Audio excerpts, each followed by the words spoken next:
Alright, so right now I'm wiping this roof down with denatured alcohol.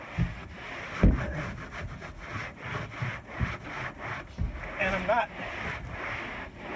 going crazy. Like I told you before, this it'll remove oils and dirt from it.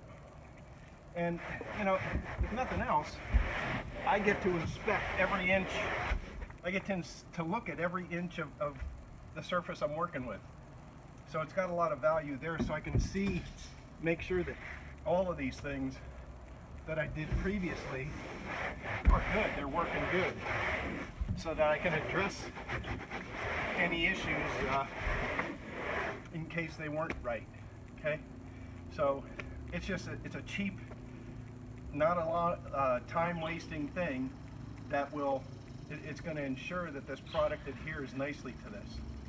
So I strongly guarantee that, or strongly urge you to do that.